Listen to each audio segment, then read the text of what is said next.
Well, hey there folks, and welcome back once again to the Hop House. It's Eddie here. We're doing another beer review. We're doing quintessential sort of classic British ales today. Do me a favour, if you have just found us here on YouTube, where have you been? Like, share, subscribe to this channel. It's the Hop House, hoppy beer, good house music. That's what we do. Okay, so we are carrying on with our essential, going back to basics of classic British beers. I've done a lot of really hoppy stuff, some canned craft beers, stuff like that stuff over there. And I've also done some stuff like that stuff over there.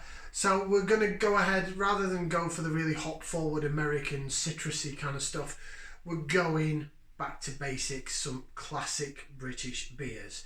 The next one is a classic British beer. I'd say it's a step up from a best bitter, but I'd still class it in the best bitter sort of category. So what we're reviewing, this one is this one. It is from Marston's Brewery, and it's a bottle of Pedigree Amber Ale.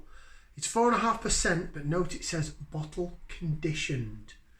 It's a bottle conditioned beer from Marston's. Now, Marston's Brewery, yes, they are a big company. Yes, they've recently joined forces with Carlsberg, so that makes them an even bigger company. We know what Carlsberg did to a company like Tetley's Brewery up in Leeds, but we understand that Marston's side of it, the brewing side of it, has sort of been left to Marston's and their subsidiary companies. So Marston's, based in Burton-on-Trent, but they also have the Wychwood Brewery down in Oxfordshire. They also have Ringwood, which is down just above Bournemouth, sort of south coasty. Jennings Brewery in the in the Lake District. They also own what used to be Wells Brewery, which is now just called the Eagle Brewery in Bedfordshire. They own a lot of different brewery sites around the UK. The big sort of local area, catchment area breweries, I suppose, if you like. And again, Marston's can be that kind of company. You can either love them or you hate them. Personally, I don't mind Marston's beers. We've got two pubs close to where I live in Telford. Granted, they are very quite new pubs, and they're like your restaurant-y pubs. And both of them, they sell rotisserie chicken. So they've got the roast chickens on the spit. That's their main sort of fresh food. Obviously, they have another menu as well, but go there, and to be honest, you can have half a chicken. I think they do a special where you get something like a half chicken or a quarter chicken and a steak, and then some chips or sweet potato fries or whatever sort of dips you want, little dips and stuff. You know, it's that kind of place. It's a decent quality pub food, but then the cask beer is always their own stuff. Marston's don't really do guest ales because they've got so many breweries anyway. So you can go there and you can have a pint of Hobgoblin, and it's okay, it's decent. Go there, you can have a pint of Pedigree. It's okay, it's decent. What used to be Thwaites, it's now owned by Marston's. The Wainwright, the golden beer. Again, it's okay, it's decent. I don't mind Marston's beer. And if the cask stuff is kept in the right conditions, it's decent, it's okay. It's not bad beer. So that's my personal view on Marston's. Some people may be like, oh, you know, but as I've said before on the channel, I mean, I'm not an expert, I don't work in the industry, I'm not a brewer, I just like beer and I just like waffling on camera a lot. But everyone's got an opinion, they're like arseholes, everyone's got one. So, you're entitled to it, doesn't mean you have to share it. Yeah, I'm sharing mine live on video, so make of that what you will. Right, let's go ahead and get this out into the glass. Now, it is bottle conditioned. So what do we know about bottle conditioned beers and cans? It's going to have live sediment in it. So the bottom of it should be some live yeast and sediment. So we may see floaty bits floating around in this beer. Traditionalists will say you don't want that. Leave the last dregs in the bottom. But to be honest, I don't mind it. I think it's sort of proof that it's good quality beer. And I think something like this where it's more traditional, it brings the taste closer to what you're going to get on the cask, on the hand-pulled. So it's probably as close to a hand-pulled beer as you're going to get. So yes, I am going to pour every last bit in there. So appearance-wise, we have, it's a best bittery colour. It's amber, chestnutty. It's not fully see-through. That's probably because it's conditioned bottle. It's got a white head that's disappearing quite quickly. Again, it's probably this glass, nothing against the beer. Good levels of carbonation though. It's sort of rising up slowly from the bottom of the glass up the sides. I'm trying to see if I can see the yeast. I can't physically see the yeast floating around, but I can tell it's there just by how un-see-through this beer is. It's cloudy. It's a cloudy real ale, which is... Now again, for the purists, if they saw that in a pub and saw it that colour, they'd be like, send it back, it's not right. But we know it's bottle conditioned, so it has got some live yeast in there. It's got some sediment in there. I'm going to get it to the nose and see if what we can pick up. So we're going to give it a whiff and see what we can sniff. Very bready, very biscuity. It's almost got that slight butterscotchy sweetness to it, which I found with other sort of Marston's beers. Not really getting much hop content, I have to say, but we did before this, if you just joined us, the previous 2 reviews I've done to this is the Doombar, Sharps Doombar, biggest selling cask ale in the UK. It was okay. It wasn't horrible, but it wasn't anything that wowed me. Then I had the Black Sheep Ale, the Black Sheep Bitter. That was lovely. The Demerara taste really worked well. So this tastes not as sweet as the Black Sheep, but I'm also not getting... I'm mainly getting malt. I'm not getting any marmalade-y tartness. Just sort of a sweet malty taste, really. Sweet malty smell. That's all I'm getting. Right, let's get it all down that hatchet. So bottoms up and down the old hatch.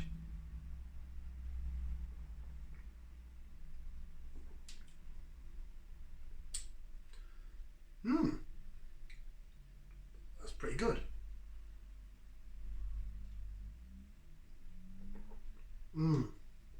Now I've swirled it about a bit. I'm getting more out of it. That's the thing with this blooming purity glass. I love the artwork on it, but you've got to... Oh, save that for later. Yeah, you've got to swirl it around a bit to reactivate the head on this glass. Taste-wise, tastes like a pint of Pedigree. I've had Pedigree before. Some friends of ours got married. I've been to a lot of weddings over the past few years. It was locally though, not the Hebden Bridge wedding where we discovered vocation and it blew my mind.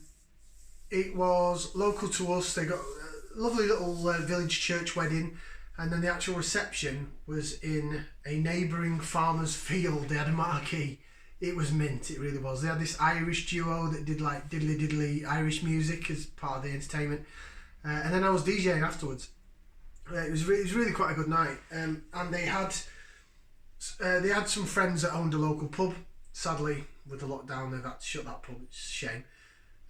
But at this wedding, they had a set up bar, and I think they had a couple of lagers. But they had Pedigree on the handpult at the wedding, and it was a really good quality pint. I have to say, I've never had.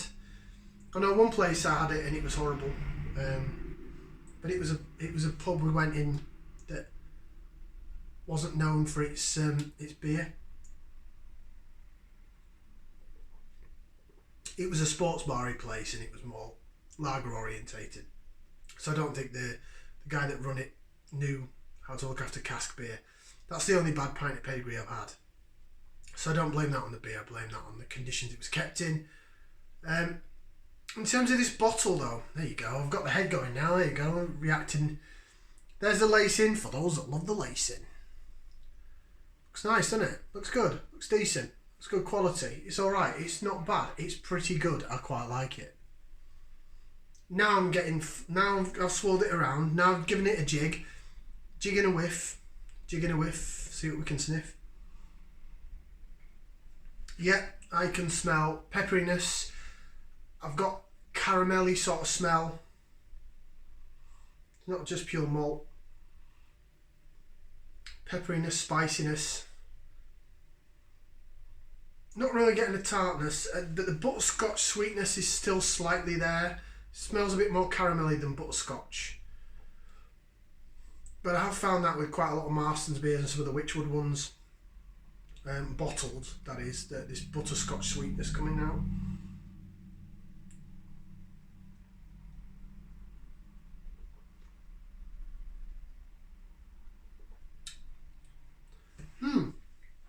It's I'd put it, it's nicer than the Doom Bar. It's not got as much going on as the Black Sheep though, which is a shame because I thought this was going to be really good with bottle conditioned. I don't know if it's always been bottle conditioned. I can't remember the last time I had a bottle of this. I think it was on the old label, so that's quite a long time ago. It's not got much going on in the back end. I think that's why I really like that Black Sheep, because it had the bitterness on the back end, but then halfway down it turned to sweetness at the back end. Still, it had a flavour at the back end. This sort of, similar to the Doom Bar, it disappears. It lingers for a bit, but not for long.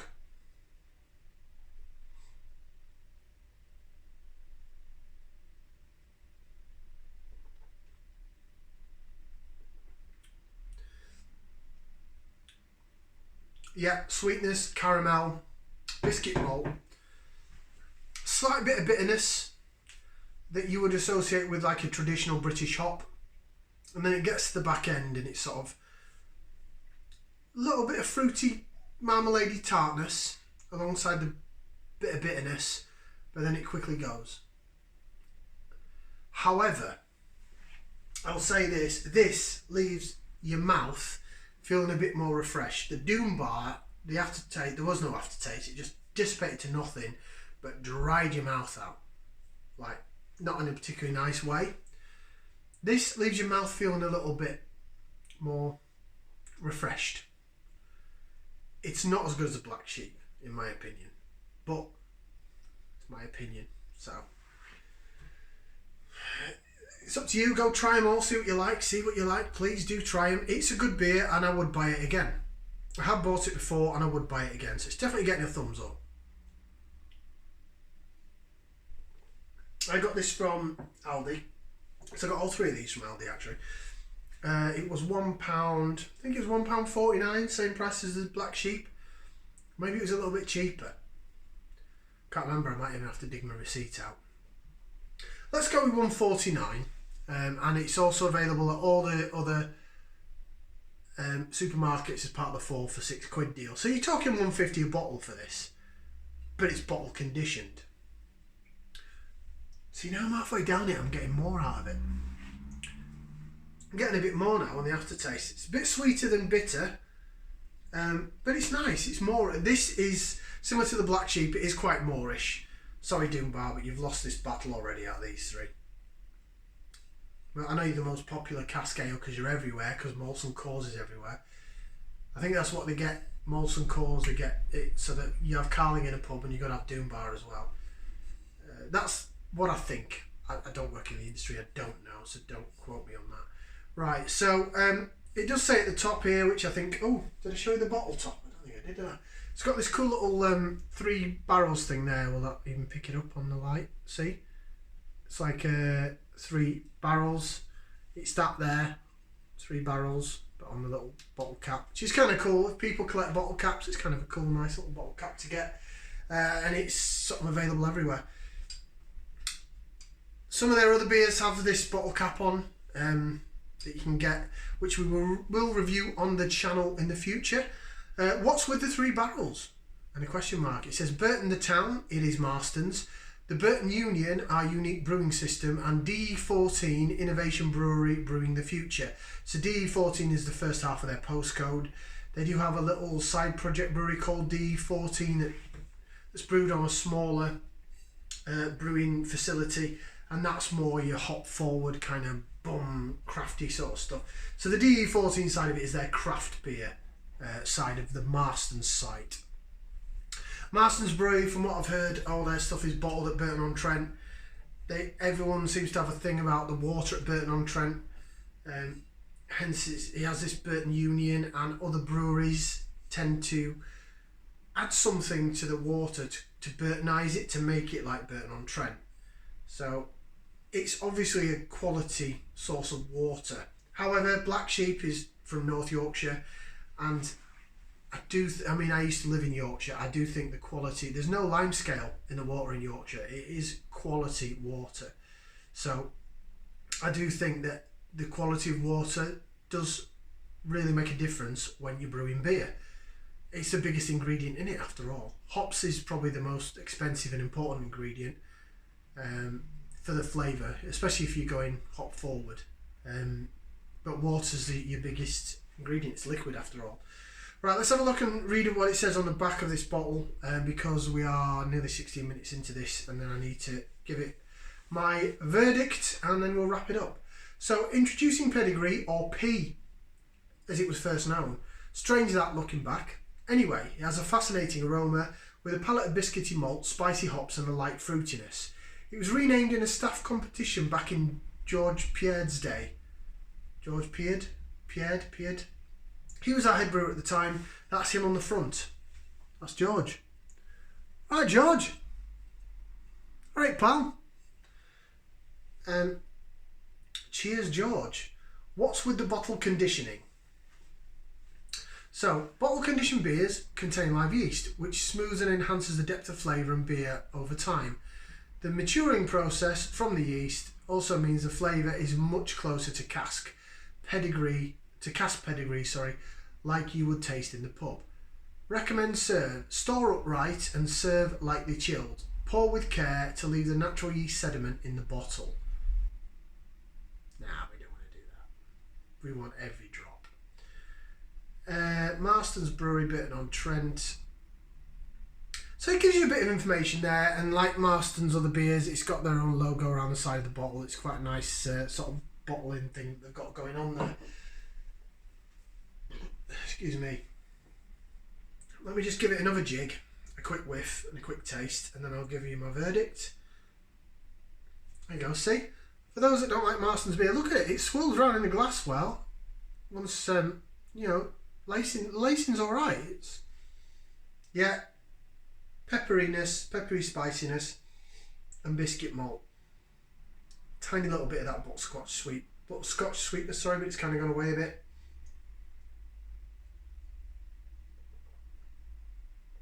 Very best bitterish on the taste. It's nice. It's good. It's nice. I like it. I've got more sweetness on the back end now, but again, it's kind of gone away. It doesn't stick around for that long. It's a thumbs up from me. It is a thumbs up. Marston's Pedigree on cask, it's really nice. I've had it many places on cask. At that wedding, it was probably the best pint of Pedigree I've had at that bar at the wedding.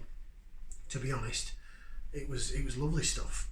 So kept in the right conditions, cask cellar temperature, it can be really good. Yeah, thumbs up from me. So, just to recap then, on the 3 beers that we've done today for the traditional, we've done the Doom Bar, we've done the Pedigree, and we've done the Black Sheep. Black Sheep is the winner. That has triumphed. That's great. Go get some. It's available everywhere. Then the Pedigree, not far behind the Black Sheep, but the Black Sheep had a little bit more going on, although that is bottle conditioned, so maybe it gets a little bit of credit for that. And then Doom Bar, it may well be the number 1 cask ale in the country, but it was very meh for me. It was quite safe. It's described as balanced and moreish. I suppose it is kind of balanced. It's not moreish though. I wouldn't rush out to buy it again. But yeah, for the Pedigree, thumbs up. Like, share, subscribe, and we'll do some more traditional ales again in the near future, because I've got a couple more to do. Ciao for now, people.